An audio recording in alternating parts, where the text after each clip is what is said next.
Makasadya ng paimbestigan Chairman Martin Dino ning Subic Bay Metropolitan Authority ing antimong illegal kanong pamag-takeover king Ocean Adventure ampong Camayan Beach Resort inyang A13 ning Pebrero. Sumbong dreng manibala ampong empleyado keti.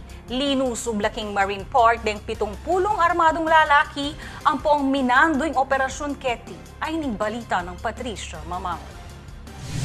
King Baleng itiking Olongapo City lamiti-tipon reng migit 300 empleyado ning Ocean Adventure at Camayan Beach Resort king Subic Bay Freeport Zone kabang panenayan ning karelang sweldo. Pansamantalalang Emago Brareti kay badeng lisuban reng armadong grupo ing Marine Park at Beach Resort bengi ning February 13.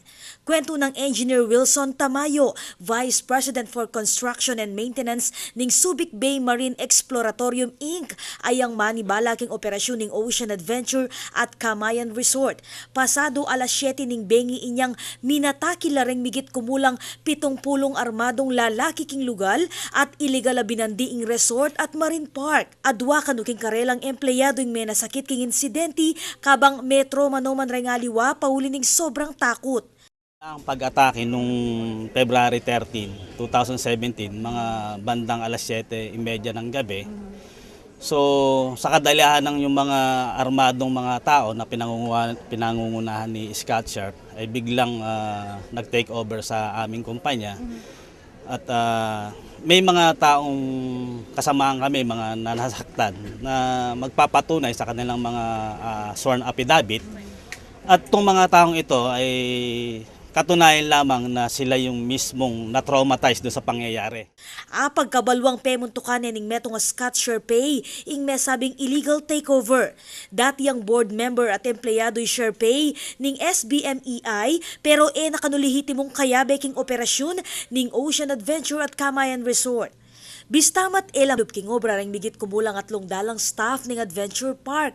Ginaransya na naman ning management at sadyang magmando king operasyon king pamanimuna ng President at CEO Arthur Tai na sustuwento ning kumpanya ing sweldo dareti.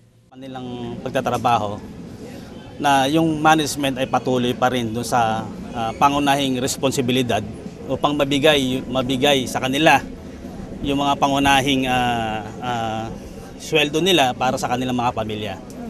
Okay? Dahil yun naman talaga ang responsibilidad namin, yung kabutihan ng mga manggagawa.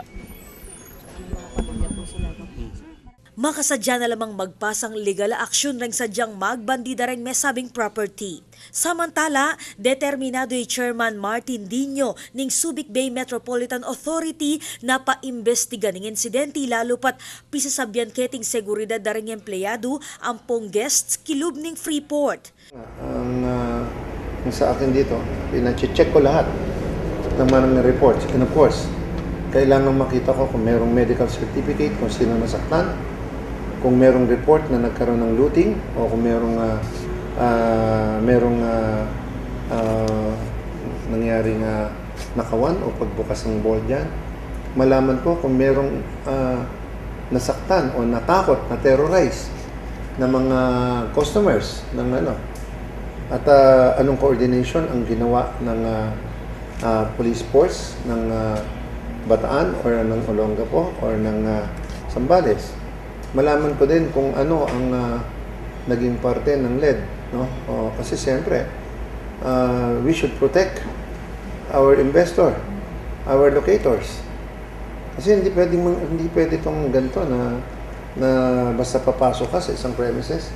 Kung meron silang legal dispute with regards to the ownership, dapat yun, dun sila, hindi ako nakikialam doon, no?